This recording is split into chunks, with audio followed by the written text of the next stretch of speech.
Dengan pelancaran kursi P. Ramlee pada hari ini di Aswara, satu sejarah adalah menempuh lembaran baru dan kita berharap dunia seni budaya di tanah air akan turut berubah ke arah tahap yang lebih hebat, lebih menyeluruh dan mencerminkan aspirasi kenegaraan dan juga aspirasi seni budaya itu sendiri.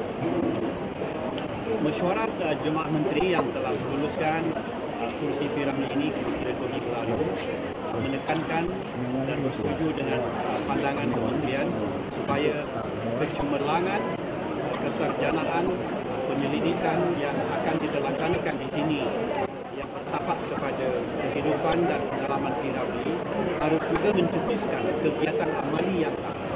Ini bermakna kegiatan menyorot kepada lagu, peninggalan dan perubahan P. Ramlee, jasa-jasa beliau dalam seni suara, sutradara, directorship dalam filem, sinematografi ataupun layar.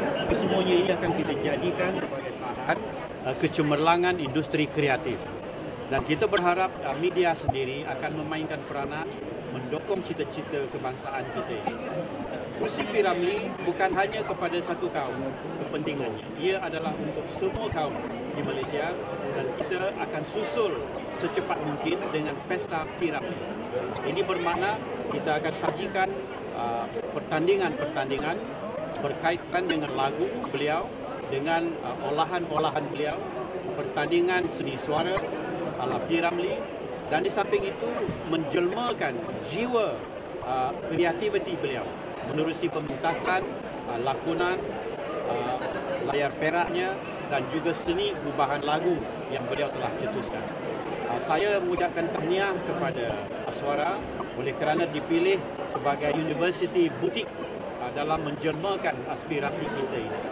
Dan langkah ini sangat sesuai dengan dasar industri kreatif kita, yang mana setiap tahun menjana tidak kurang antara 4.2 bilion ringgit ke 5 bilion ringgit yang mencakup pelbagai aspek filem, muzik, jualan penerbitan, import buku dan sebagainya.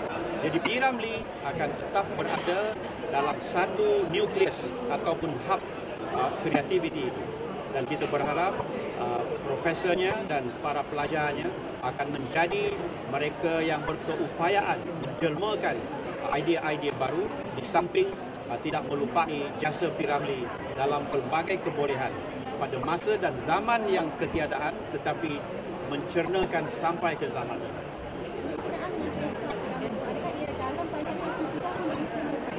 Kita telah memikirkannya dan minggu depan insya-Allah beberapa huraian detail akan dapat kita umumkan. Istana Budaya, Aswara, Jabatan Kebudayaan Kesenian antara lain akan terlibat bersama-sama RPM dan pihak-pihak yang menjurus kepada seni dan budaya di tanah air kita.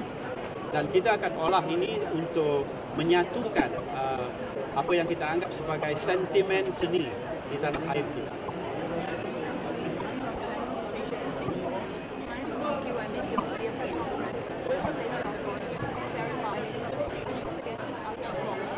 I want to focus on the P. Ramlee.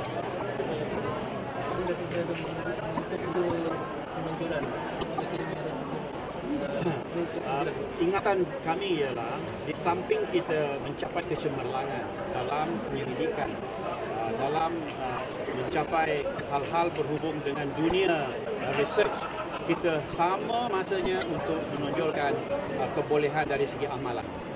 Amalan yang dimaksudkan apa yang dipelajari menerusi penyelidikan tentang P. Ramlee kita amalkan di luar.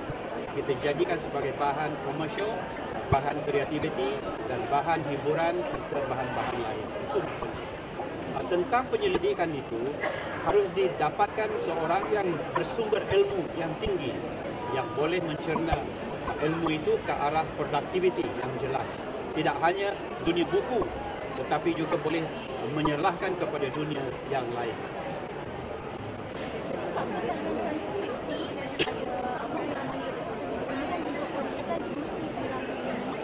Yang diusahakan oleh Wiramanja, insyaAllah kita gunakan bersama, dan sebahagian daripada produktiviti itu akan kita tapis mengikut penerimaan pelajar-pelajar dan bagaimana ia boleh kita terjemahkan mengikut practicality yang penting. Jadi I would